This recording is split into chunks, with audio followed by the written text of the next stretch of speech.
Greetings, welcome everyone. This is Into the Nexus, the podcast all about Heroes of the Storm. I'm Garrett Weinzierl, here as always with my partner in Nexus crime, Kyle Fergusson. It's good to be here, Garrett. It is good to be here, dude. How you doing? It is. Yeah, I'm doing well. I'm actually doing fabulous. I have a huge burden off my shoulders. Cavalier Guest has taken over the tank role on my Heroes Lounge team and my upcoming Nexus Gaming Series team. And the world is my oyster. I'm Bruiser now. Wait, you're solo laning? Yeah. Oh my god. Oh, dude, we get the bro out. Yes. I get to learn Hogger, which has been delightful. I've been taking that in some Storm League matches when available. Been playing lots of Diva, a little bit of Deathwing, a little bit of Zool on Towers of Doom. You know how it goes. Gazlo. It's just been nice. Oh, dude, this is Urel, great. I'm back on Urel. This is great. I was unaware of this. I'm learning that. I really am learning this for the first time right now at the top show. So this is great because like there's like Gazlo was the only overlap there. A little bit of Zool. Every now and then. It's actually been a while for me, but it's always there. Zool is always an option, right? So yeah. I'm so stoked to get to bro out with you about solo lane again, and at the same time, we're not gonna overlap too much with the heroes that we like to play. So that's sick. Well, and I get to bring new knowledge to you all. Being in the frontline tank position with Cavalier off in solo lane, we didn't get to hear from him much. So I get to learn all sorts of exciting things, which will make up today's strategy section. But mostly, I'm just thrilled to have easier pick diversity. Tank drafting is really, really, really complicated, I'm learning, thanks to Cavalier Guest. You should not pick the same one every time, even though that's what we do in Storm League.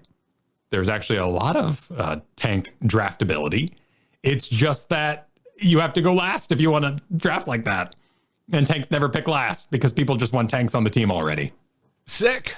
Well, I'm excited to get today's strategy and talk about that, man. Yeah. Real quick, because you were teasing it last week. You were like, "Hey, go watch that interview with Diva, and you'll be a good Diva in minutes." And I didn't. But now that you're back on Diva, what should I do, man? Because I'm really interested in playing Diva. I mean, honestly, think about Infernal Shrines. That is such a great Diva map because you have not only the bomb to clear an objective and be like everybody out of the pool, but you've got the splashing auto attack. At level 1, you can get full metal, which heals you on your inner gun fusion cannon area. So you can do camps on that map without losing any health, really, breaking neutral. And you can do the objective breaking neutral. So you can solo clear it Kerrigan style while also, being a bruiser with survivability and a way to tell everybody out so that your team can go do other things. Every time I get in the Infernal Shrines pit, I'm just like, go, I've got this. Please do not be here. Okay, very cool. All right, that's all I need to know. Great. Yeah. So, map picks, right? They're nice. Map picks are nice. They are. Although I'm still like romanticizing that Kerrigan Infernal Shrines game. So I'll probably be forcing that more and more as it is offered to me. But I'll try and weave in a little bit a Diva in there and start getting my pink robotic feet wet. Yeah, as it were. So, well, that's awesome, man. I'm glad to hear about that. I'm excited for it. It's a good change up. I've been tanking for a while now, and it's nice. It's nice. The people still yell at the tanks, though. Be nice to your tanks, please. I know I'm not the one being yelled at anymore, but Well, as we get back to our duo queuing, feel free to impart this wisdom onto me, because we definitely have found ourselves in the position more than once where it's like, "Hey, Garrett, I think you're tanking," and I go, "All right, Johanna, I guess it is." I'll do my best. It's complicated. There is a lot to think about if you want to have a draft advantage on your tank. But more on that later. We have a big show full of news, full of speculation, full of whatever the hell is going on. Full of lots of shrugging of shoulders and going, WTF? Yeah. Yeah, but you know where we aren't shrugging our shoulders or saying WTF, where we are instead waving excitedly, giving thumbs up and saying thank you? You wanted me to answer, huh? I thought you were just going to go for it. The patrons! The patrons! Yes, there was the call and response. Folks, if you're supporting us over at patreon.com/ITN, thank you so much. Thank you so much. I'm going to let you in on a little secret. There's trends. There's trends, y'all. This will probably surprise you to hear. There are trends throughout the year, based on holidays, month, what time of the year it is, on how monetization tends to pan out with content creation. It's funny because with the direct support via the lovely folks supporting us on Patreon, it actually coincides pretty closely with more traditional revenue avenues like advertising. The closer you are to like the holidays, it's pretty easy to sell ads. The second December 25th goes past, it's over. It's a ghost town. Everyone off the ship. And we always see a dip. We always see a dip in patrons in December. It's normal. We're used to it. We completely understand. And it's the whole reason this show will never be behind a paywall. You don't have to pay. We totally get it. We put it out for free. We're glad you like it. But if you do want to support the show, the Patreon over at patreon.com/ITN is the best way to do so. And Kyle, I just want to thank our patrons because we don't have any new from this week to last. But I went in. They got this little notification area. We're like up notably in January, which just it feels so good. It makes me feel so good. So to all our as we like to call you, our bosses at home, because you pay us for making this show. Thank you. Thank you very much. It's nice to get out of the December drought and go, oh my goodness, look at all the new patrons coming in. So welcome. Enjoy the patron Discord. Enjoy the ad-free feed when we have ads. Enjoy signing up for our patron games. We're doing it tonight, Kyle. Yes. A fine mix of both ARAM and unranked to satisfy all distinguished tastes for Heroes of the Storm. Yeah. Yeah, it's going to be a good time. So go check it out, patreon.com/ITN. And now let's check out this week's Heroes of the Storm and also Blizzard news. We're on, boys! Ha-ha! Let's liven up this place! The moment is upon us. Yes, I'd mana tap that. Great news, Kyle. I should have, you know what? I should have played the Angry Chicken bumper. The good news, everyone! Because the Zul'jin hotfix has come. It is upon us. Yes, it was swift. We were looking at, we quoted the Kerrigan fix, which was 4 days long, and I think this was 3 in total. In fact, I had a pre-scheduled tweet and a pre-scheduled YouTube video of me playing Zul'jin, which was out of date by the time it hit Friday. And I felt really embarrassed about it because I made a big deal that I got to play the bugged hero, advertising that the hero was bugged, and it was already fixed. So I felt really, really bad because they put so much effort into fixing this quickly. Yeah, I saw that come out. I think it was a Brew, I think, who was like, hey, rightfully called me out. Hey, it's been fixed. It's Brew. So I just imagine it's like delivered in the kindest way possible. Of course, I was the one at fault, though. Can you imagine you walk in the house and you haven't even seen the kitchen, but you're like, those dishes don't do themselves. And then lo and behold, your loving family is there, like around the corner, waiting to surprise you with a beautiful meal. Like I felt completely disrespectful. It's the nature of the beast, right? Like Right. It's the content game. You're doing it right. You should be managing your content calendar, making sure you're interacting with your my brain audience at regular intervals. But it's the nature of the beast. Forgot about the audience. So sometimes I couldn't conjure that word from my brain. It's healthy. They say when you're on stage, you don't, I didn't want to say the people. It sounds too like political. Like you need to engage with the people, Kyle. The people. The people give the people what they want. Let them eat Zul'jin bugs. He's actually doing fine. He is up 0.2%. Actually fell on release, which isn't too surprising because everyone wanted to try it out. It was tied to a number of things, mainly that No Mercy percent-based damage bonus was applying without the talent being taken. But this fixed an issue and also stopped making it available on non-heroic targets, which of course helps with his meager lane clear, at least when you're still stacking and don't maybe have 2 swipes of your big ol' blady doos. Yeah. So that has since been fixed, and so he's still doing quite well. Do you think stop banning him is also the message. I see a lot of first ban Zul'jins. Unnecessary. Yeah. He's up, but not to an insane level. Like he's approaching the 50% win rate area. Still not barely below it, but still not quite over it, which is where a ton of heroes hang out. And so, yeah, it's not ban worthy is a good way to put it. So yeah, I was still I was surprised with a little mini getaway by Katie for my birthday at the beginning of this week. So I've gotten very little drafting. And how's your draft experience been with is the reason you're saying that is because people are still banning Zul'jin, or in the games where Zul'jin is not getting banned? Are we back to old faithfuls, or has the draft once again been upset in its meta? I think this drew attention to Zul'jin, much like Ariel changes did in the past. Like Resurrect showed everybody what a powerful healer that was at the time, without even Resurrect being a part of it. This bug showed how powerful Zul'jin is on things like Braxis, where you're able to have those prolonged fights and get stacked. So you might still want to do a ban there on those particular 2-lane maps where Zul'jin's just going to own. I've heard people say like they love him on Shire, very much the same way people might play Leoric or Tychus on Shire or Volskaya because you can stack on the Triglav, which is kind of an interesting idea. But mostly we're returning to normal there. In fact, we returned to so much normal that Lost Vikings is the very top win rate hero, which usually means we're back to complete normal. Yeah, Lost Vikings, followed by Gazlo, followed by Hogger, followed by Deathwing. Followed by Diva, followed by Uther. Like, this is really, really common. Rexar is right behind that. Cho'Gall, like, our bottom is Genji, Medivh, Sergeant Hammer, Hanzo.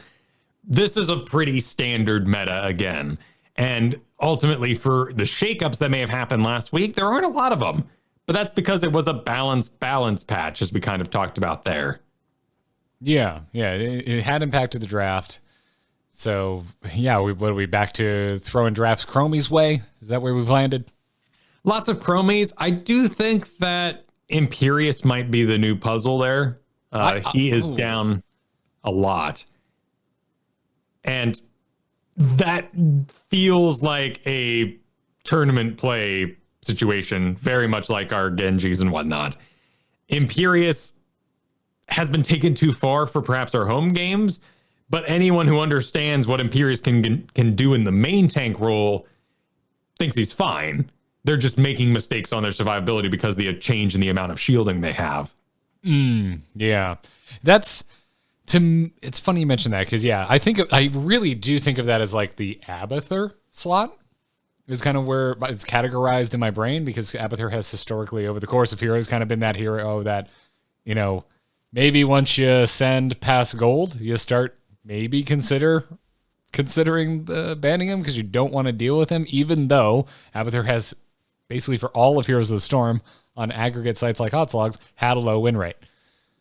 But the chances of the right Abathur at the right time getting through in the draft, it's scary. And it's something that still to this day just lives in the back of my mind. It's like asking myself, should we ban Abathur? Now waiting for our good friend Derivo in chat room to be like, the answer is still yes. I know how strongly he feels on that. But that's where Imperious is for me, man. Like I don't care what, how much I love win rates and I love statistics, but I don't care. I don't care how low Imperious could be actual dead ass last place. I would still consider banning or taking him because I just don't want to deal with a good Imperious on the enemy side.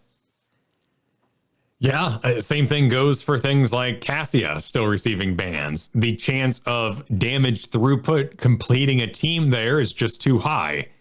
In a more forward position that can react to people around her in a better Storm League environment, like those sort of things haven't changed. And I think in that way, we are in a very healthy waiting period. And this waiting period has become extra interesting, Garrett, because right now we're waiting for BlizzConline. We're curious what's going to be said about our favorite game. But that story keeps getting more complicated with every passing day. It is just getting weirder and weirder and weirder, man. And I was having to think about this, as I often do, probably spending too much time thinking about the content that I make when I'm not making the content. But this is the life we signed up for. I was thinking about the fact that we haven't really talked about on the show that there's a very real chance there'll be no mention of Heroes of the Storm. That Heroes of the Storm has, up until this point, just kind of marched to the beat of its own drum. That when something's ready, puts it out. They'll have their fanfare if it calls for it, especially for things like new heroes or major reworks. But and Deathwing aside, they didn't really. That was it, and even that was weird. The last actual BlizzCon we had was weird. Deathwing was released and announced ahead of BlizzCon. There was still a major like Deathwing panel, like how we built this hero at BlizzCon, but that was it. That was really it. They got a little bit into anomalies, but the majority of that panel was about like the art of building Deathwing, what it was like to bring that literally and figuratively that big of a hero into the game. Which isn't to say like it was fluffy. It was very interesting, but it didn't touch on a lot of other corners of the game. Which is also I remember at the time looking back at the interview that we conducted when I was out there, like, and they were just very giving with information. They were very upfront with when I talked about things that weren't currently being discussed on the show floor, which is typically unheard of with BlizzCon. But here's the Storm's team and the way it functions is just so damn unique. And so I wanted to mention all of that before we get into this, because I did just want to say, like, maybe we do need to manage our expectations. Is kind of my point here, because there just may be no Heroes fanfare at BlizzCon Line. And my final comment on that is that if there isn't, it's not doom and gloom. It could just be that Heroes is just continuing to move on at its own schedule, as it has been for basically everything post-HTC, but definitely in 2020 and what we saw from that year.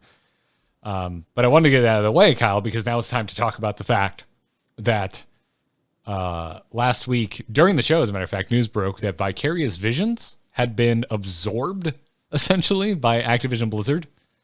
And very recently, they put out the Tony Hawk Pro Skater remake, which all I have to say about it is it's amazing. It's a damn good remake. But they've been absorbed by Activision Blizzard, and they're going to be working on Blizzard games. Like, that's where that staff is going.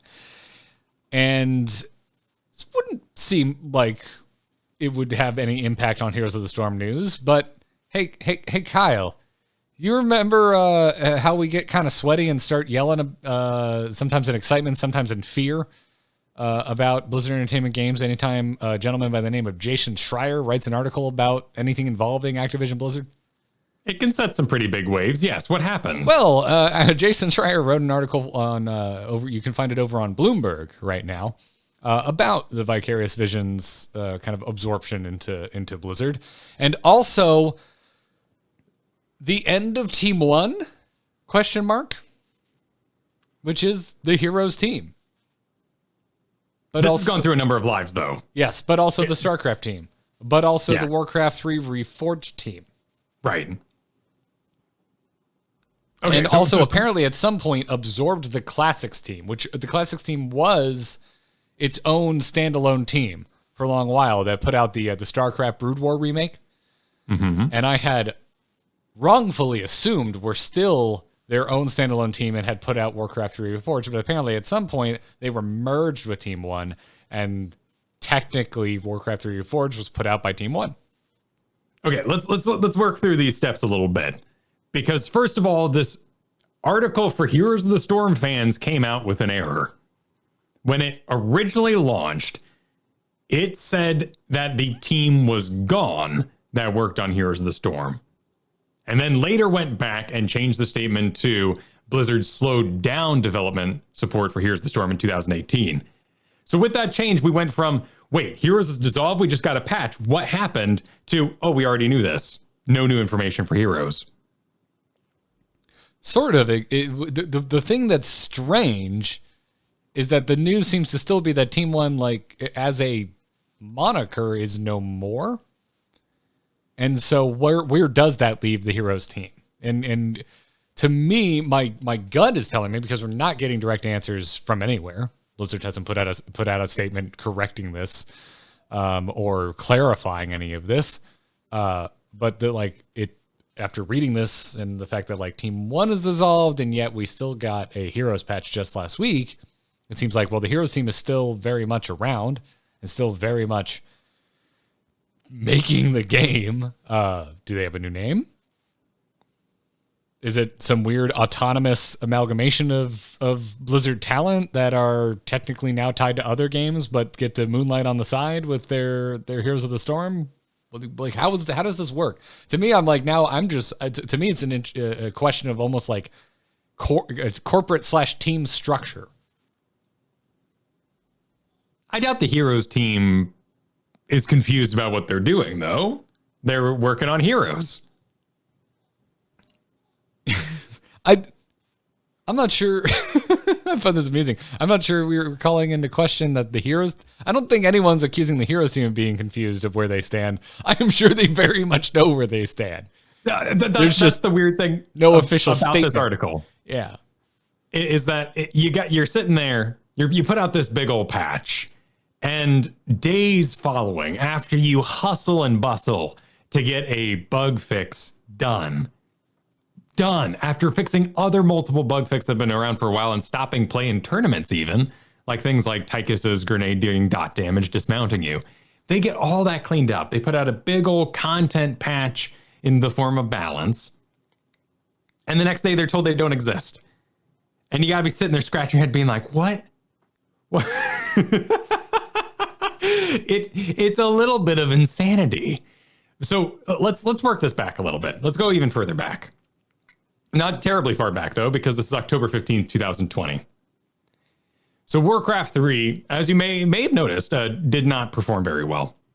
And there were a lot of moves, in addition to the Diablo Immortal fiasco, that were made to restructure the team, possibly for the benefit of shareholders and company image. So they get rid of the Warcraft 3 Reforged team and allow those people to interview for other jobs elsewhere inside of Blizzard.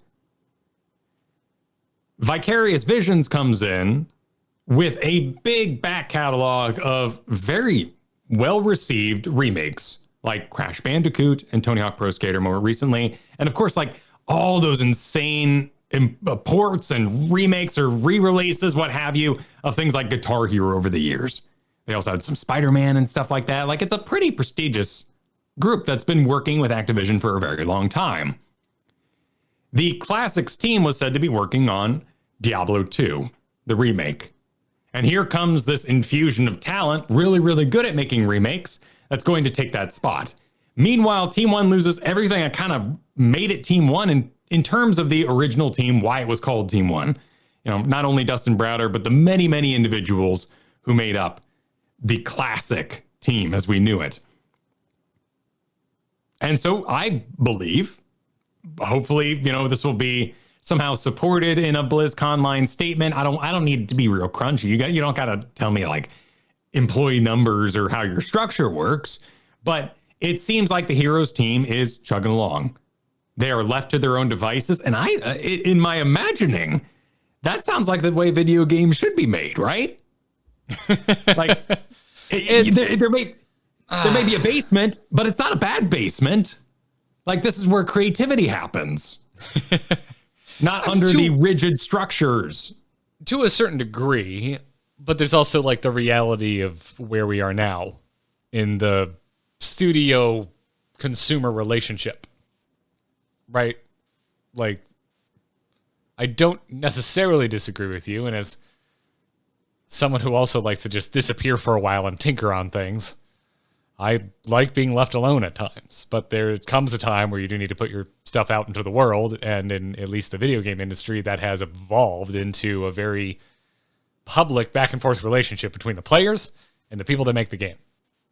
Sure. But again, also to like manage expectations and really what you're doing here is a reality check, and a good one, I think, with kind of the concern that flew out of this Shire article by Heroes of the Storm players, which is, hey, we've been through this before, and you know, as it's been pointed out, like the Team 1 kind of retiring of that as a moniker, and also like redispersal, and it also seems like some people possibly losing their jobs of that team was already news back in October, as you pointed out.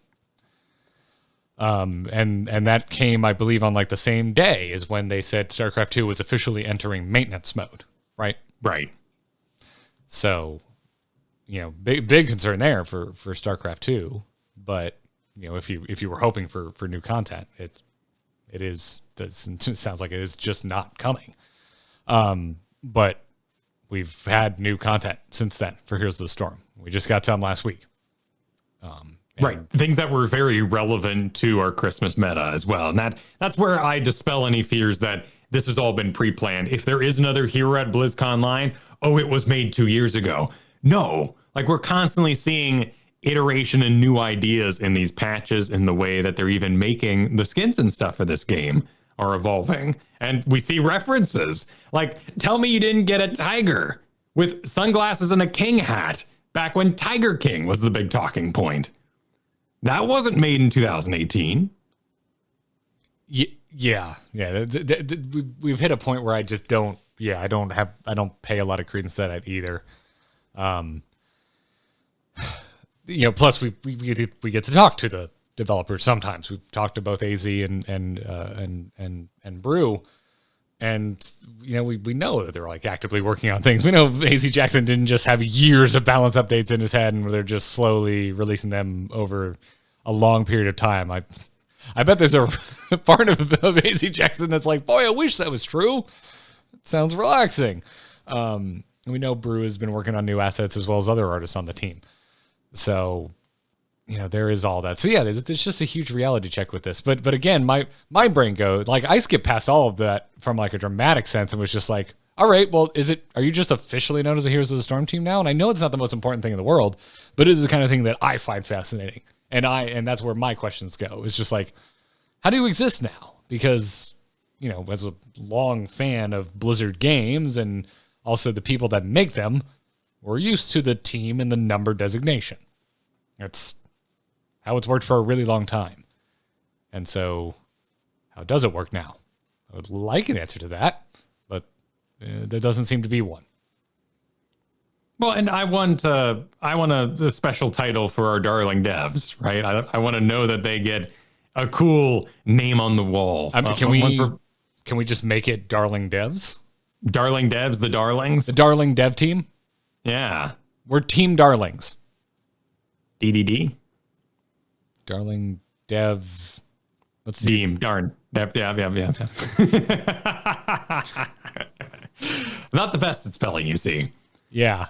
We also heard from an anonymous responder on this who was said to be an employee, but all these sort of things support what we already knew, is that this article didn't bring any new information, and the typo or the overlooking that Heroes wasn't straight up canceled in 2018 doesn't really match the narrative that was pushed during that time. So it's perfectly understandable that people from the outside, particularly running business websites, aren't going to go out of the way to investigate, hey, how's Heroes of the Storm patches doing? Just as at BlizzCon or BlizzCon Line, I wouldn't expect them to get up on stage and be like, all right, everybody, you've waited for it. We're giving 2 damage to Blaze's Flame Strike. And you're like, who cares?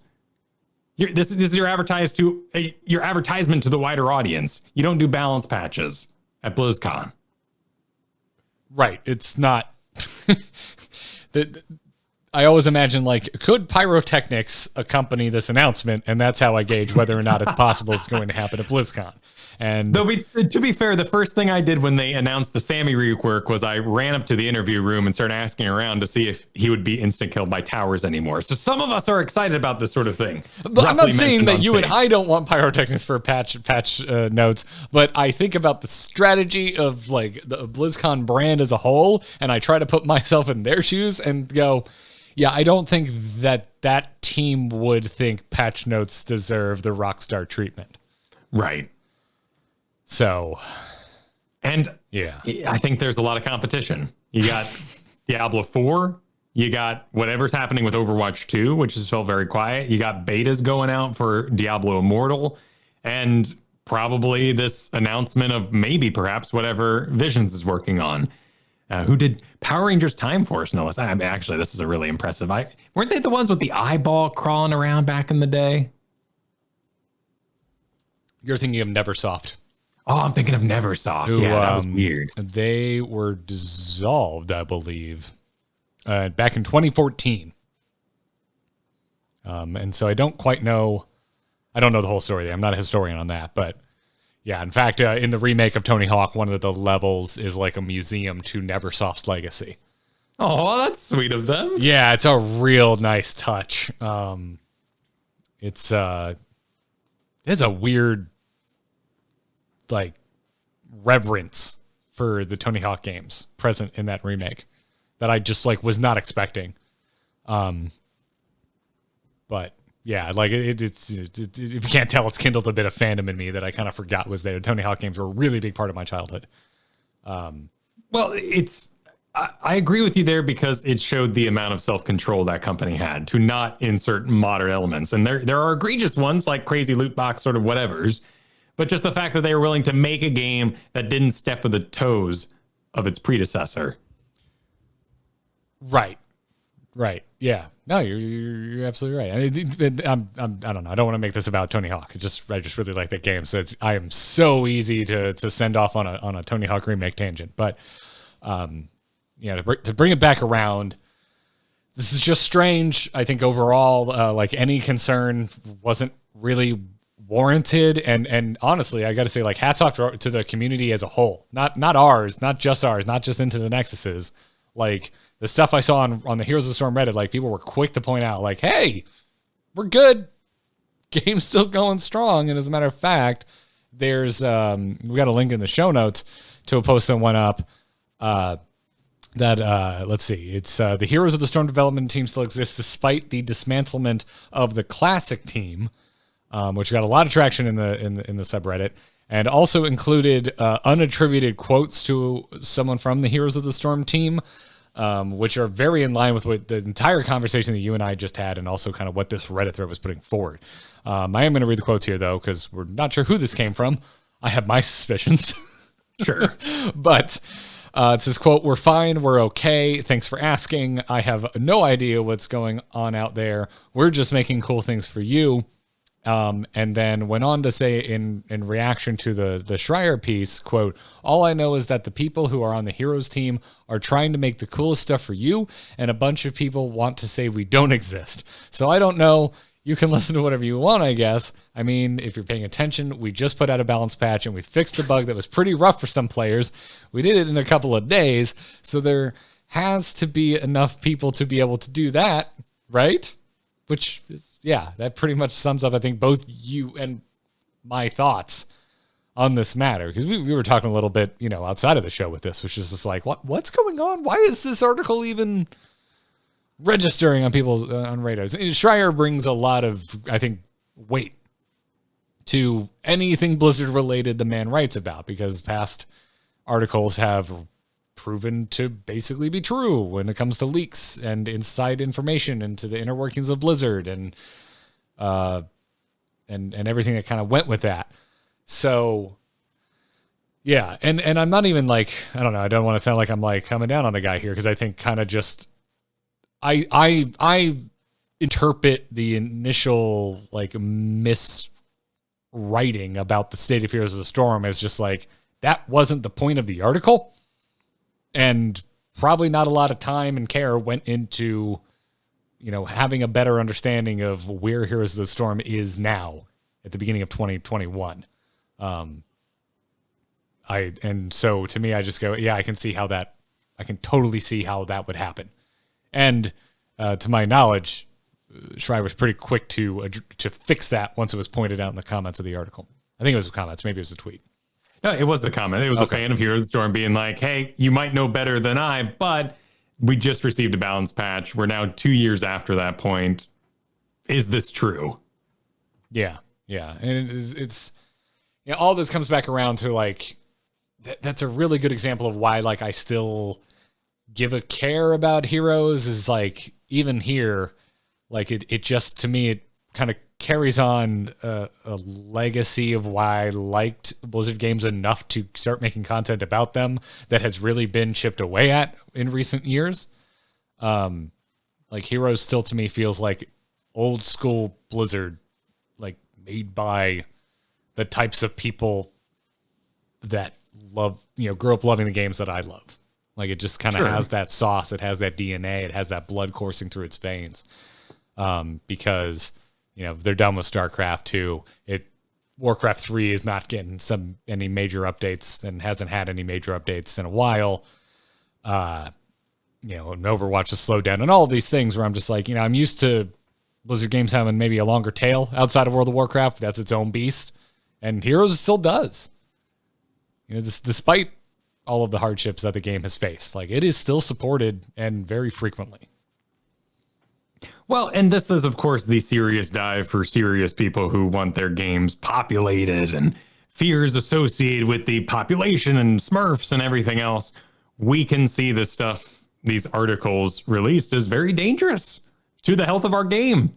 But at the same time that this happens, this might sound like a bunch of random YouTube gobbledygook to someone who doesn't really follow this stuff. So pardon me, but we're going to talk about influencers real quick. A certain YouTuber by the name of Donkey put out his top 10 video games of 2020 list.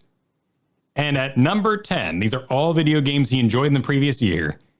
He mentioned Heroes of the Storm. After a scathing review when the game first came out around 2016. He was currently playing League of Legends. That was his primary breadwinner. His whole audience was there to watch him play League of Legends and occasionally make a funny Skyrim video. So this is a big YouTuber, comes out just completely randomly and says how much he's been loving Heroes of the Storm. The quote going something along the lines of, "This game is great because you get to play League of Legends without actually playing League of Legends."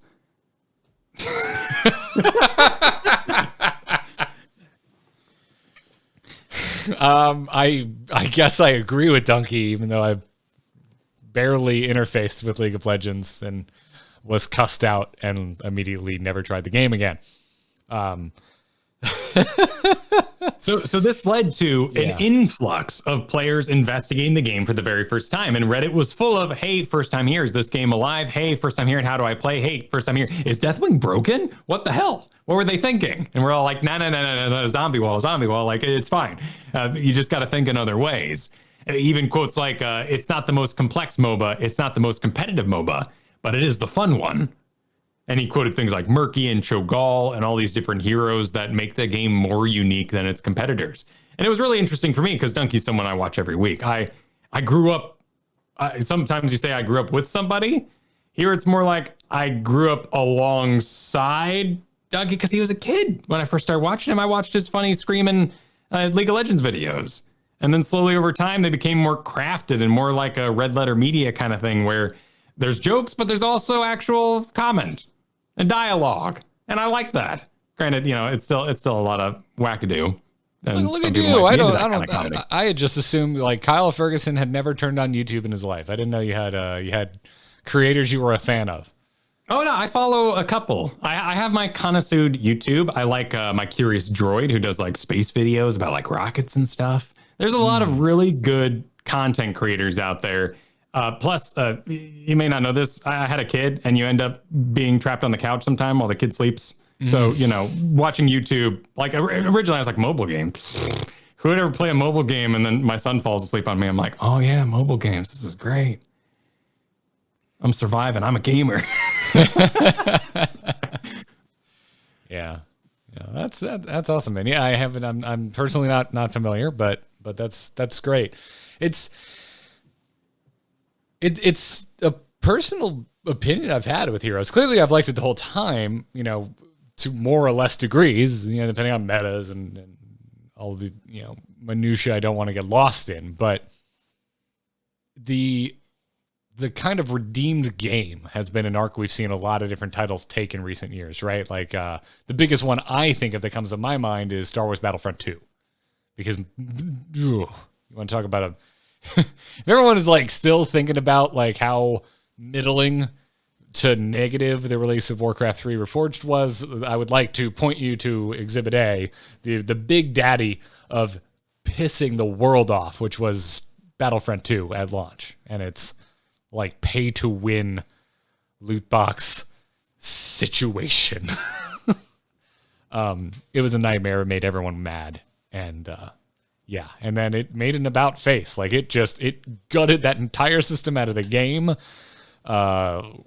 Really messily. Like if you played shortly after the outcry and like right at the point where they kind of gutted that system out of the game, it felt janky, but at least like it was playable. And then over time, it was just like free update, bam, bam, bam, bam, bam. And they really built into a good product. I love that game now. And the other one I think of is Rainbow Six Siege, because that was another game that came out, not as like overt negative reaction. There was some of that, as you know, there's always going to be. We're human. We all have different opinions. But like overall, the kind of feel was just like, it's not great. It's not the kind of set the esport world on fire game that we were kind of promised it was going to be. Ubisoft kept at it. You know, they kept throwing support behind the game and working on it and manipulating it and changing things. And like I feel like it was a year later. I don't follow it super close, but I remember kind of following the story just out of interest. Suddenly it had a really healthy scene and really passionate fan base. And those are just two examples that I can remember because they're the two most prominent ones I can think of. But to me, that's been post HGC for Heroes of the Storm. You know, I loved it before, but now like I think it's a really player positive game.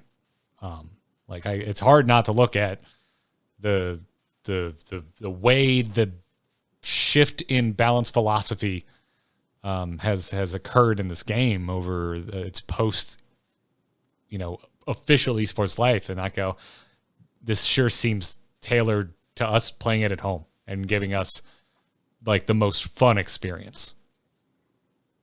Well, and this is a for fun YouTube video that I'm of course biased for. I enjoy the content creator and I enjoy what he had to say about the game. But here's another quote. This is no longer a casualized shell of a better game. They have added so much wacky stuff at this point that League of Legends is now the smaller game. And yeah, so I love that. That's nice and biased. Ooh-wee. Like, I'm feeling good about that. But seriously, like that's awesome that someone from the outside sees this game as complex and interesting with so many moving pieces available to it. And that's why we're talking about things like what's going to happen at BlizzCon Live, because darn it, it's a darn good game. And can I stack on top of this, no less, which makes this whole Bloomberg thing seem so outrageous when people are messaging us being like, oh my God, is Heroes dead? It's like CCL just concluded its first season and it was awesome. Granted, CCL, not the Celebrity Clash League, the Community Clash League, but they kept the same name. That's on them. It was the first one.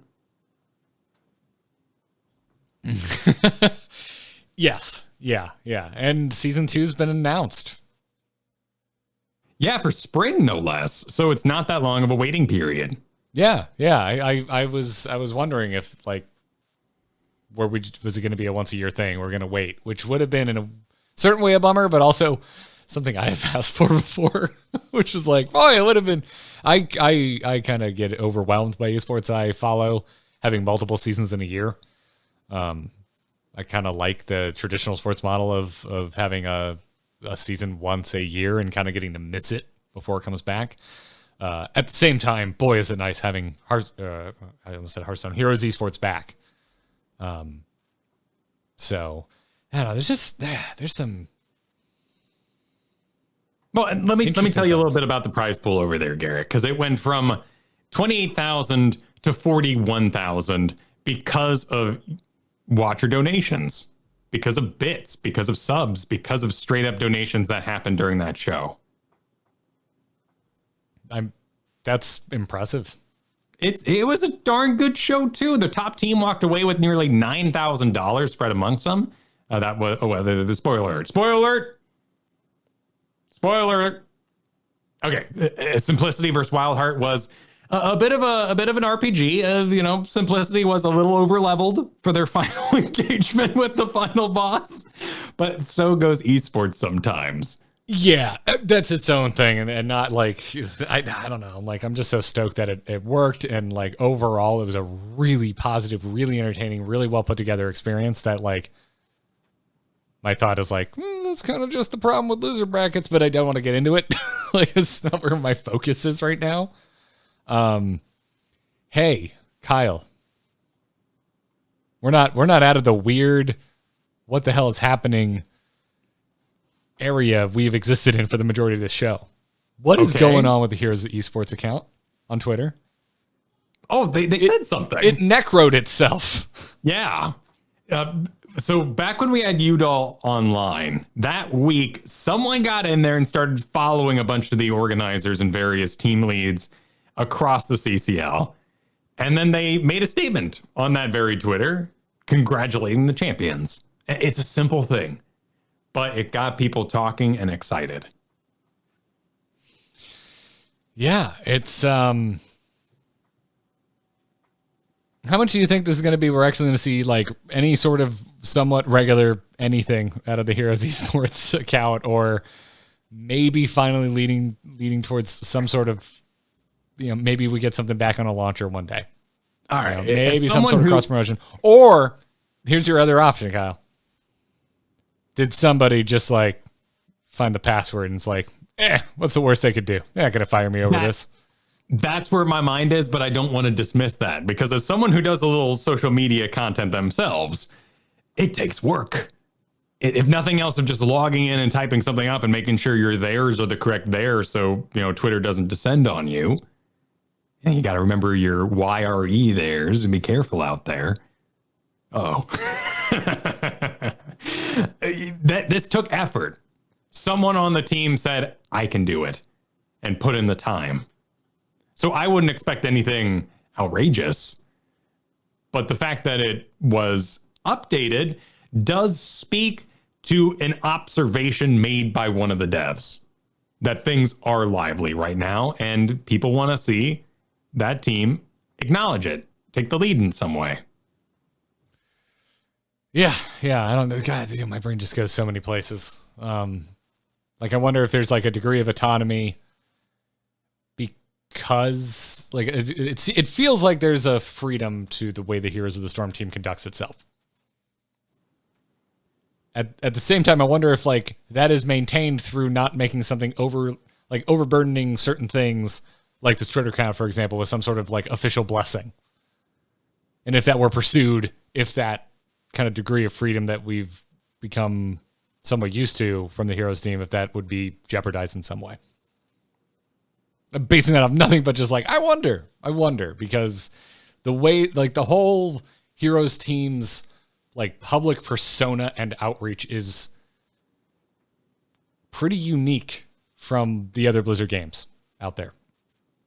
I think that you're afforded that certain sass and fun when you've been through everything that the Heroes team has been through over the years in that corporate environment. There is a little bit of that. The Heroes team, they feel just so real.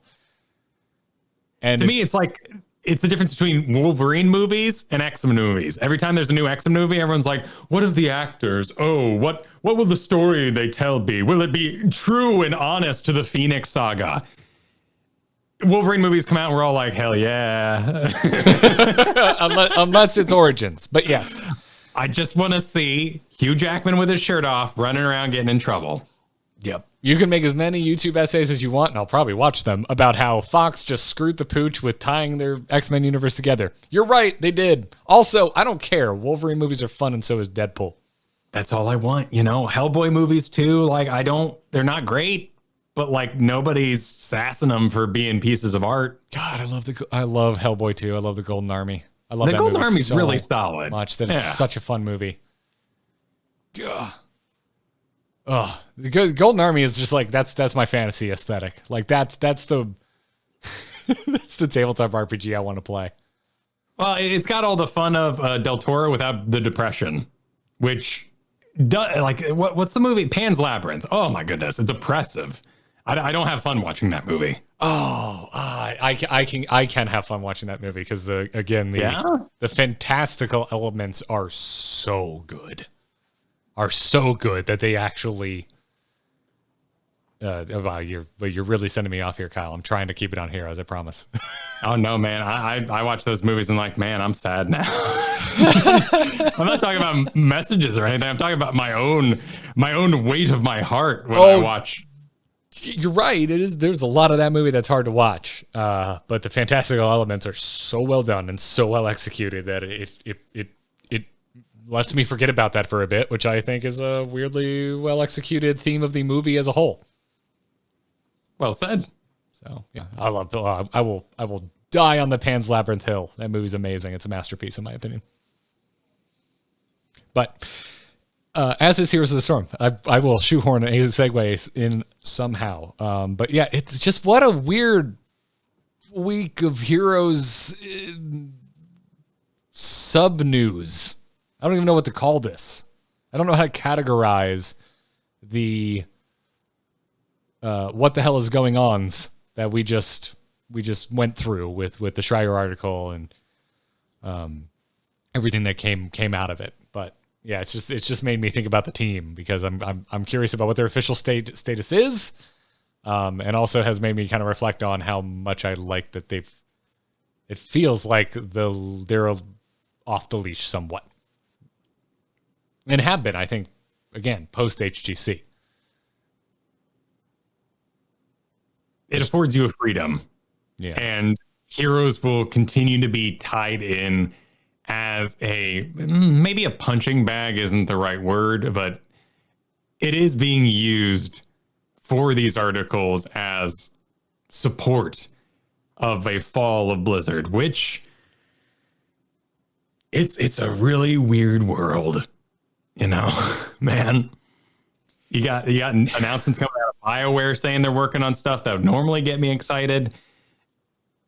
You also have announcements of stuff that BioWare would normally be working on, but they're not. Yeah. New KOTOR game.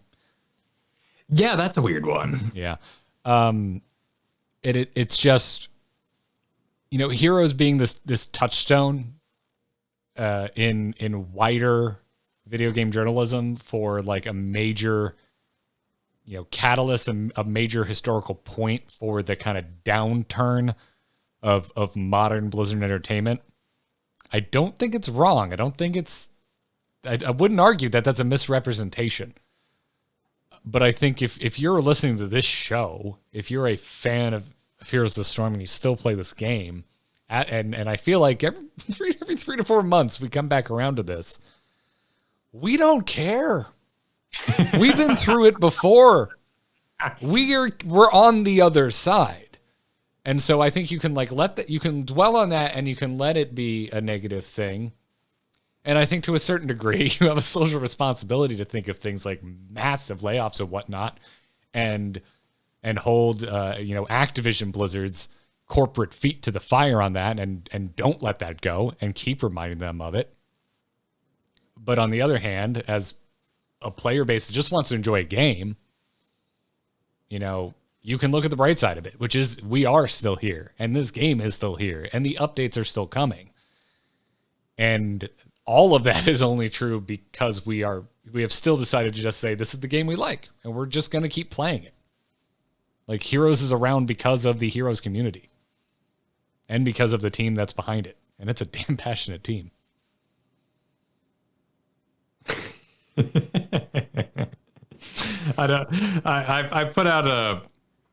We put out a tweet the other day on the Hot Slogs account that was complete this statement. I like my coffee like I like Heroes because, I believe was it. And someone responded, I like my coffee like I like my Heroes made by a passionate team of developers. I was like, holy hell, man. You just took the Thursday thirsty joke and you just made it something real passionate. I appreciate that. That is weird. That is probably the most beautiful thing I've seen on Twitter in the last few weeks. like it is, man. I'm not trying to gush. I'm not trying to be mushy, but damn, I love this team. And we only talk to 2 of them regularly in any sort of direct form. But I don't blame them though either, because being a video game dev in a public light, that's scary stuff. It is, and especially for a company like Blizzard, and they've really done some damage to their public image, consistently over the last multiple years. But that's the corporate to creative disconnect that I struggle to talk about. We don't get to talk to the execs, and I don't think we're ever going to get to. No, but we get to talk to the people that build the product. Right. That also comes with its own level of sadness often because they don't know what's being worked on or they don't care. Or it's a little bit of like a meet your heroes. Like, oh man, the head of the entire video game company I love and buy everything. What do you think of X? And they're like, I don't know, I never played it. I'm more about golf. And you're like, what? What? How did that happen? You're just going to keep baiting me into like offshoots because now I just want to go off on how completely disinterested I am in golf.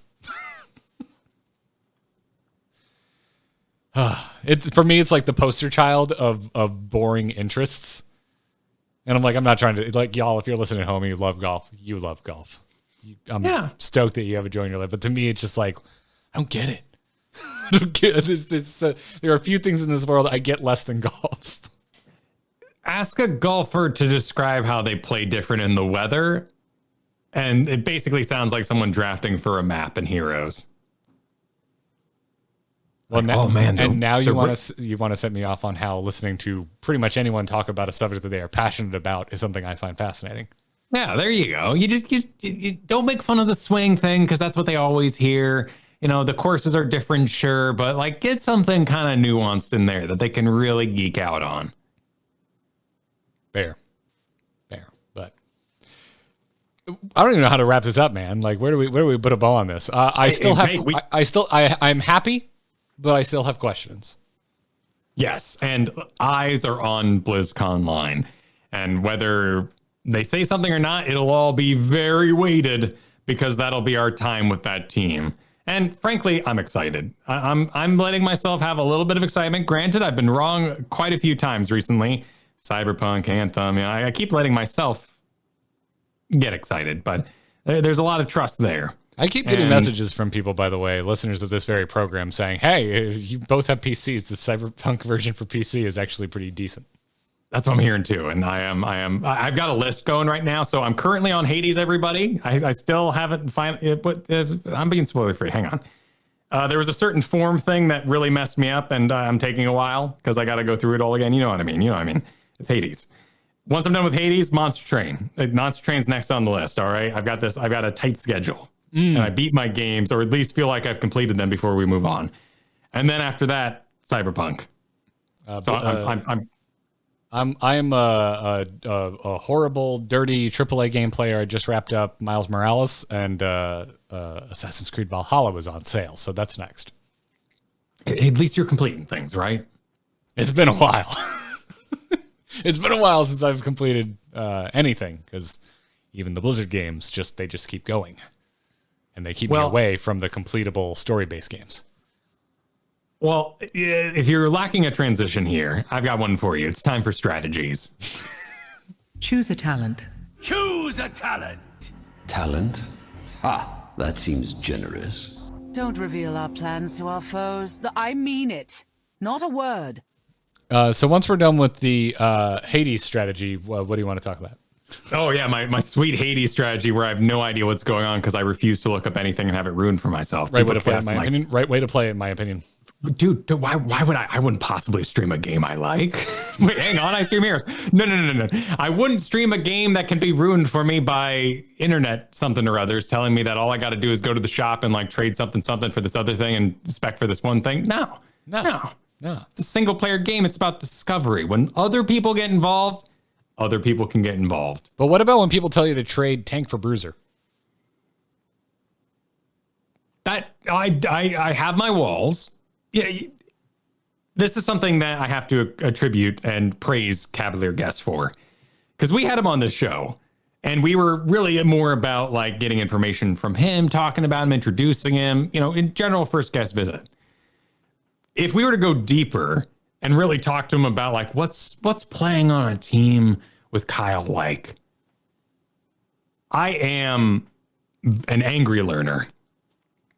I hate it when, let's say Carl Sagan.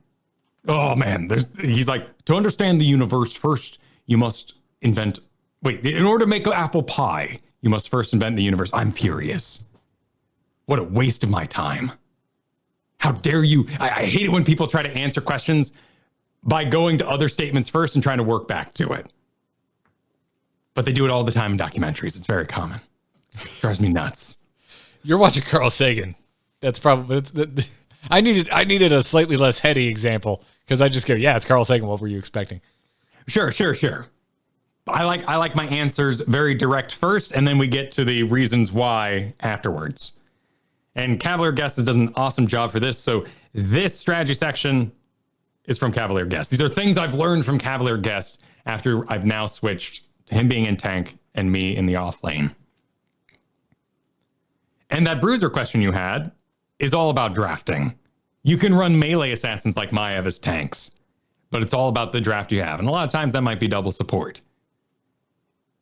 Our universal tanks that we have, like ETC and Johanna, have particular places for them.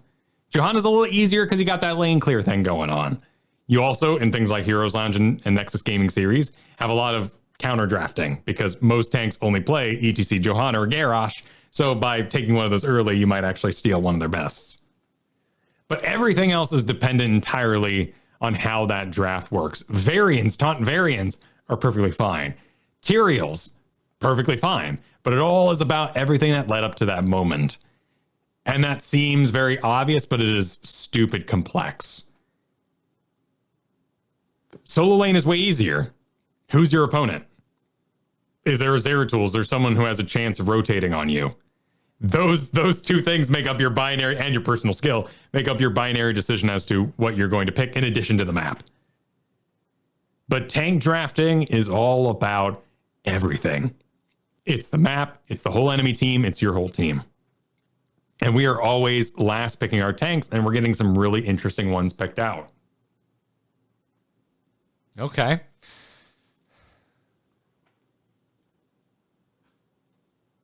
If everything informs the tank, and we didn't plan this, could I lob random portions of the puzzle at you? And could you tell me how it informs the tank? I'll do my best. How does the enemy healer inform the tank? That's kind of an interesting one. So in the case of someone like Varian, who you might play as a tank, labeled a bruiser, but has that taunt, you have something like Mortal Strikes at level 13, which reduces enemy healing by 40% for 4 seconds. A pretty long time, pretty big duration. If you've already early picked your healer and you didn't get Ana, Varian stock goes up in that situation. Okay.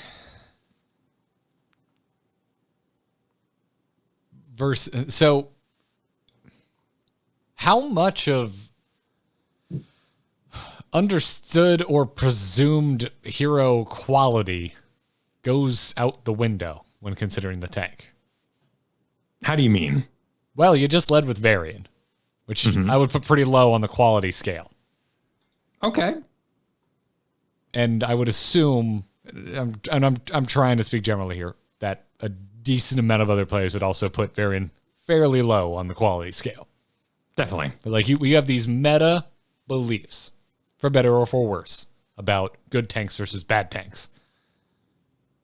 Is that an error? Should that play any role?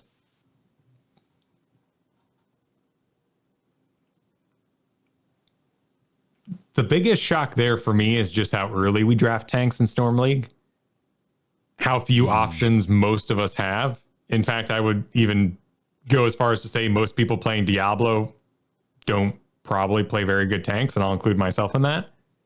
Hey, that's we're just here to smash people into walls and have a good time. How many times have we talked about it on the show? It's just like, oh, you should probably have a tank for when you need to. And I think for an alarming number of players, that's just as far as we go with our tank consideration. That's the case for me. What did I say about an hour ago now, considering we're in the show? I was just like, yeah, how many times were we in a draft? And it was like, well, Gary, you have the tank. And I was like, I guess I'll go Johanna. Because that's it. That's all I've got to give. Well, and here's another more obvious, perhaps, answer for you, which is the enemy team has Anduin, so you're not doing Garrosh anymore. That's pretty one-to-one. Yeah. Okay. Anduin's going to grab your target. You're all about that target every 40 seconds or so when you can pull it all off. Anduin's going to be there for every other kill in that way. You're going to get countered. Gotcha. That makes a lot of sense. Much more binary. But that's also like that's a traditional like this hero counters that hero. That that to me like draws a line between all sorts of matchups and not specifically just considering your tank. But there's also just all sorts of little counters that we don't think about, or at least I don't. Like, here's a fascinating one I learned this week. Diva versus Deathwing. Huge counter. You should never, on paper, pick Deathwing into an enemy Diva. And if you are the Diva, you should be glowing. You're so excited for the upcoming game. Because of the damage reduction on the Deathwing? Exactly. Because everything Deathwing does in this current meta is about big, long Q breaths. And Defense Matrix reduces all hero damage for those inside of it by 50%. This includes the lane. So when you're laning versus Deathwing, and he goes to clear your lane, you just go, oh, no thank you. Boy, also, let me have some sweet points. That is one of those revelations that seems really obvious once you say it. Exactly. Deathwing's been a big frustration for you and me. Especially with our CC game that we've been running. Yeah. Like we were trying to keep our micro adjustments and our drafting strategy pretty simple. And right now we're just like, hey, we probably should have been drafting some CC. One of us at least. So we have the potential to make some calls and be decisive. That's when it comes up suddenly. Because the question is, how do you turn off the Deathwing? Because by traditional senses and how our brain works with draft, it goes out the window because you can't CC him. Yeah. So damage reduction. Damage reduction will do it with a divert power too at 16. I mean, Diva can cause Defense Matrix to grow massive, which makes it very easy to hit the Deathwing in the first place. And each time it reduces damage, Diva heals for 50 or 35 health. That number probably doesn't matter because, of course, it's going to scale. But you can stand in the middle of that fully empowered, fully spec'd Deathwing, exploding. You have your conflagrations going off. It's supposed to be really dangerous. But you are now healing more than the Deathwing's dealing because you get healed for every instance of damage that Deathwing deals. So the fire breathes across 5 minions, 5 instances per tick, 3 heroes, instances per tick, explosions going off per tick. You're invincible at 16 versus the Deathwing in this case. You can stand in the middle of it, which means you're absorbing all those sweet points, which are turning into bombs. You could have gone Fusion Generator at 7 if you really wanted to really maximize your bomb usage. It can get pretty crazy. And these binary things, these binary counters are in people's heads. Like Cavalier Guest said. But we put him in solo lane where he'd never say these things aloud. It's just kind of the sad truth of our whole season here. And now I'm finally getting to learn these awesome things. Oh, that is very cool. I mean, we need to come up with a term for that type of knowledge. Like these single like hard counters that once you learn it, it just like opens the door and you just feel empowered in very specific situations. They just feel so good. Like knowing why Kerrigan is good on Infernal Shrines is one of them. Yeah. Because it just feels so good. You're just like, I know this is right for this reason, and I know how to get value out of it. And it's empowering. Let me do, I'll do a quiz on this one a little bit for fun. Pummel on Hogger at 13. Enemies hit by Hog Wild are slowed by 10% for 2 seconds, stacking up to 5 times. Heroes hit have their spell power reduced by 50% for 3 seconds. What kind of team is that talent good into? I need to have this up so I can actually look at that talent instead of trying to compartmentalize everything you just said. So Pummel, slowed for 10%, stacking up to 5 times. Heroes hit also have their spell power reduced by 50%. Dive Burst. Right. That's where your brain goes. But there's the obvious side statement that I never thought about. Spell power's healing. Double supports get destroyed by this talent. Okay, dude, I can see why you came so stoked to bestow some of this, to share some of this knowledge. Because yeah, that's another revelation. And it's so obvious. Spell power is healing. Healing is spell power. It's always been that way. Every time anyone ups their spell power, they're like, and the healing. Don't forget the healing. But we forget it on the reduced side of things. That's because there's so many things that specifically in text say reduce healing, not reduce spell power. But that's healing received, right? We never reduce the healing output of somebody. That's true, and that's because spell power reduction is already doing that. Right. And you just need to make that. You just need to connect those dots through game knowledge. I love this kind of stuff, man. I know it's real crunchy, but it's interesting. Also, there's a lot of build up to this one. I don't know if it's as mind blowing as it seems, but Porky and Cavalier Guest would not let our team go to Dragonshire because we didn't know how to play it. It's too complicated. I'm constantly like, no, tell me. Oh, it's too complicated. So of course I'm like, give me simple answers. I want simple answers to these questions I have. The answer is double bruiser tank. And I go, oh, geez, I don't know how to play that. We're all going to have to line up our CCs perfectly. It's just going to be awful. No. So this strategy for Dragonshire, you early draft a bruiser who might be solo lane, but might also be good in the 4-man. That's the trick. Then you build a very normal team, and then your final bruiser counterpicks their solo laner because they thought you already did it, so they're going to pick theirs in response. Now you run 1-3-1, where you have the solo laner, top Dragonshire, another off laner or solo laner you could think of, bottom lane, and then the 3 in the middle clear as fast as possible and go to either one they want. They could go top, they usually go bottom, they do camps. They are now entirely free and no XP should ever be missed because you've got people in every lane all the time. That bottom lane, Yrel, now counterpicked by the Leoric, is no longer counterpicked and running free in bottom lane. That does make a lot of sense because you think about in your pickup Storm League games or quick match even, like what lane is struggling on Dragonshire? It's probably the Shrine lane that doesn't have frontline meat to help the other person they paired off with. They're just two like damage dealers trying to not die to the frontline / damage dealing combo they're facing down. And then all the problems with trying to keep up with macro that entails. And you have a tank that can actually engage in this world now because guess who can go stand on the pad? The other bruiser. They're there to help the tank peel, to do damage, which they're pretty good at.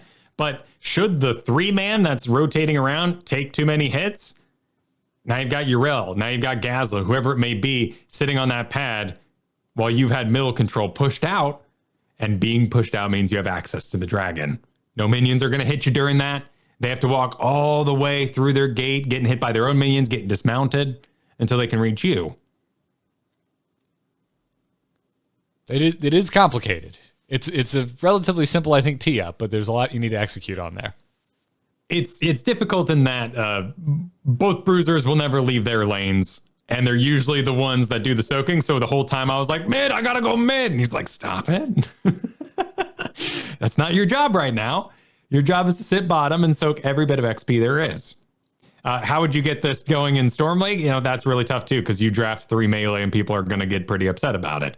You are being carried by, who's left, really, to do that much damage. We can still run Cassie in that role. I think Chromie, to an extent, a little more counterable because people like to dive Chromie and come up with cute ways. You'll start seeing things like Diablos and Zeratul and even Medivhs.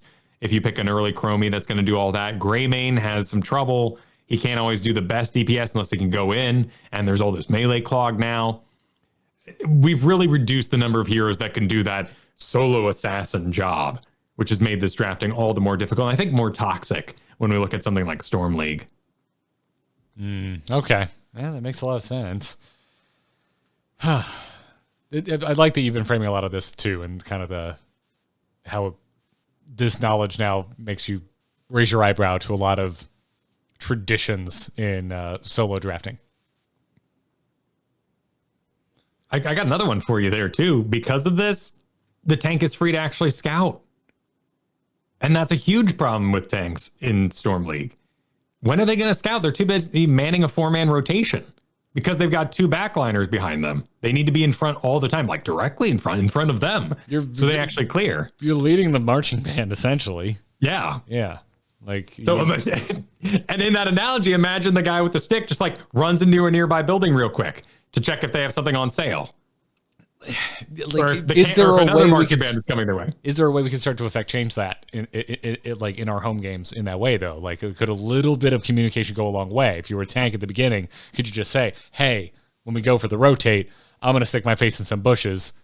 Don't come with me." Right. I think the best way to handle that is to be proactive and tell your team that you're going to be dismounting. You're going to ruin the enemy's rotation on your rotation. It needs to feel like you're doing something more than scouting. For a lot of people, some people just love the scouting. Like Hanzo's, like they'll love you. You're scouting out for them. Tassadars are almost dead anyways. They start with half health.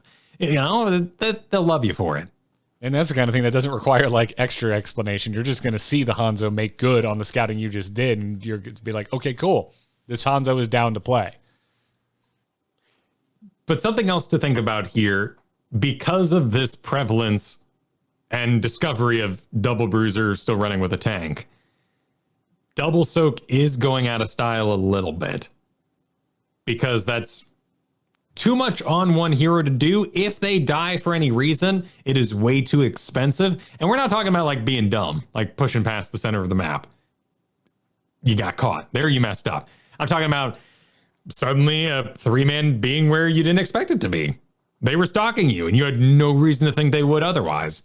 So things like Malthael and Zul and even Dahaka are moving further out of style because they can't really have that pressure. They don't have the survivability to sit in one lane for a long, long time.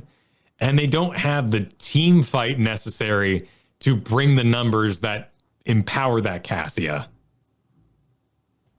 Okay. So then, yeah, God, there's so many knock-on effects, like you were talking about. And it seems weird with someone like Malthael because he got last rights. Like all Cassie has to do is get him low and you'll finish it all up. You'll clean. But the Bruiser is doing way more than that. They have to actually start the madness. They have to be able to finish and start the madness, which is why Hogger is still really OP in a lot of minds. In particular, that power spike headbanger at 16, which gives you an 8% max health giant killer and an additional 0.5 second stun, is really, really good. And his Hog Wild still does stupid amounts of damage. So it's just like initiation potential on Hogger plus everything else that comes with it. Exactly. So that's why you may not have noticed, but your brain did in the background. We've moved away from Ragnaros a lot. It's just too came passive. up last week. We were talking about like hey, when is Rag going to make his way back into the meta? And I don't want to poo-poo him. Like, he is having a bit of a resurgence with that meatball build. There's a lot of people really finding success in it. And I think that with practice, we could definitely see that poke damage outbreak into something. But now you can't afford that Zeratul on your team who would do the cleanup for you. And that's what I'm kind of getting at here. Gotcha. And then you're not always going to get a Hogger, right? So why not have something that kind of fills that slot when it's removed? Right. So that's... Did a remarkable job getting through all of that, and I'm assuming just a sampling of ways that the tank has to take in all of the elements. Well, the sampling of things I now understand. Which okay, that's fair. A game as old as this that I'm still like, what now? And there are constant times in these comms where I'll be like, oh, I don't want to run X. X can't do X. And he'll be like, not really. And I look forward to it. And then that is also, I guess, the announcement. And be sure to cheer for us, y'all, as we enter Nexus Gaming Series. We are going to be battling with Mockery is taking the role of our sustain. So it's going to be Kai Berries, Cavalier Guest, myself in the off lane, Mockery, and Coffee. So a pretty stacked group. Really excited to be playing with them. Nice. That's great, man. I look forward to it. Best of luck on that. And I was going to say, let me know when you need a sub for the off lane, but you're the off lane now, so never mind. I might be missing. It might happen. Yeah. Well, Brad, man. Well, let's wrap this up by having just one more discussion on Diva, because we got a question. Let's get into our email segment. Darkness stopped calling. Does anyone else hear that buzzing? Hold on. Darkness just texted me. You can write into itncast@gmail.com if you are a patron. You can drop us a message in the patron Discord, skip the inbox entirely, or any other way that Patreon allows you to poke us. Send us a DM, whatever you want to do. Troll Dan writes in and says, question about skill floor / ceiling. Garrett said in the latest episode that Diva has a low skill floor, which I interpreted from context to mean that a player with low skill can get a lot of value out of her. But that is the meaning I would associate with a high skill floor. The high floor raises the low skill player up to its level. Am I backwards from the general understanding of the term? Yes, is basically my answer. But it is confusing. I'm confused. Yeah, no, like the skill floor is kind of like the bare minimum you need to be competent. Right, and the skill ceiling is no matter how good you are, this is as far as that hero will take you. Right? Sort of. So, it's like, think about like, I don't know, it's not always so cut and dry, but kind of think like, what's the bare minimum thing you need to understand and have a mastery of to be a halfway decent Rainer? Stutter stepping, right?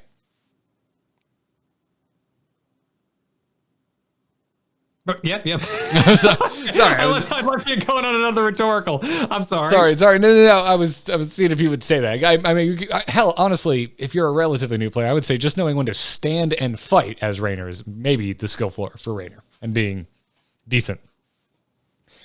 But the skill ceiling, it just goes on and like it goes on and on. Like basic stutter stepping could be like we could say is the skill floor, and then for the sake of the example, the skill ceiling is perfecting the stutter stepping between the two different movement speeds that Rainer has, which is very difficult. So, you know, there's a very simplified version of like floor versus ceiling.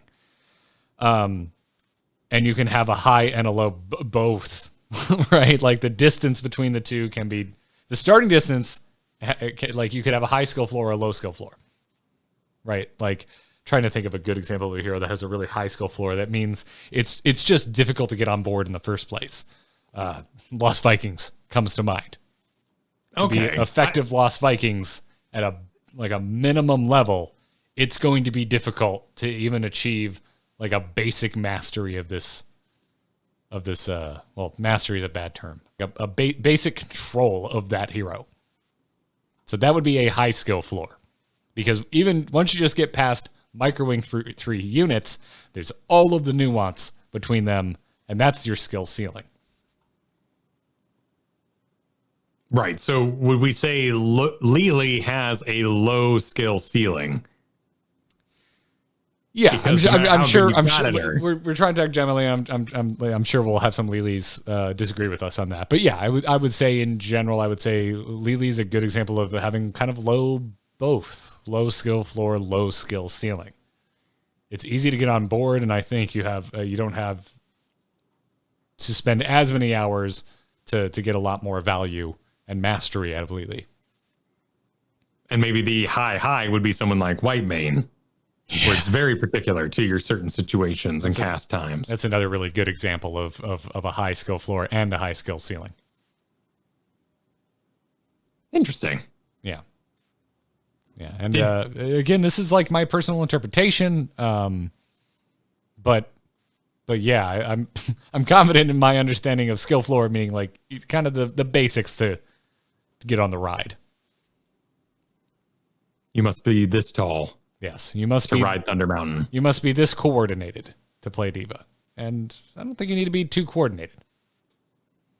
Honestly, Defense Matrix for me is probably the one that's the most difficult, but not against the Deathwing in the way you explained it. No, that's very rewarding because 100% you should do it. I agree with you in other situations where you're like, oh, I could cut all DPS to do what? Or I could feel like I'm affecting the outcome of this battle by engaging in it with damage. Yeah, that's a disconnect for me. But like overall, like double soaking, maintaining lanes, like it's like I think to kind of be a decent diva, just use your abilities, right? Like learning how to get value out of the boost isn't particularly difficult. I don't see understanding the value of placing your bomb difficult. I think you kind of understand where inconvenient locations to drop your mech is. I think it's pretty easy for a lot of folks to wrap their head around. And so that's why I think Diva's got a somewhat low skill floor. I think the lack of mana management also helps out. Oh, yeah, totally. And that's very true with Hogger as well. Like, you have no mana, so use your abilities. When should I use them? I don't know, all the time, and figure it out later. I am learning, like, oh, now I didn't have Hortipult to escape, or Hog Wild I used for lane clear, and now I can't use it for an escape. Yeah. But hopefully that clears it up for you, Troll Dan. I did take a peek at skill floor definition just to make sure I wasn't so wildly off base, and I wasn't. So yeah, but that's interesting. I could totally see how you would interpret it that way, though, if you've never really had to think about it. I love stopping and examining terms that are frequently thrown around in games, by the way. This is one that gets thrown around anytime a new competitive game comes out, I feel. Yes. Yeah. So anyways, keep the emails coming, everybody. itncast@gmail.com. Again, patrons, you can write us right there in the patron Discord, and don't be afraid to tag me or Kyle if you got a direct question for one of us. If we're around, might just say hi immediately. And thank you to Tom Merritt and Good Day Internet for rating the stream. Oh, welcome everyone. Hey, GDI. Big fan. I don't know if you knew this, Kyle. I like I like the content that Tom Merritt puts out. Wild. No influence, no inspiration was taken, I'm sure. No. As someone who frequently, wants to kind of like yell and cuss when he's angry, I definitely don't say to myself, channel your inner Tom Merritt and calm down. It's definitely not something I have said to myself on more than one occasion today.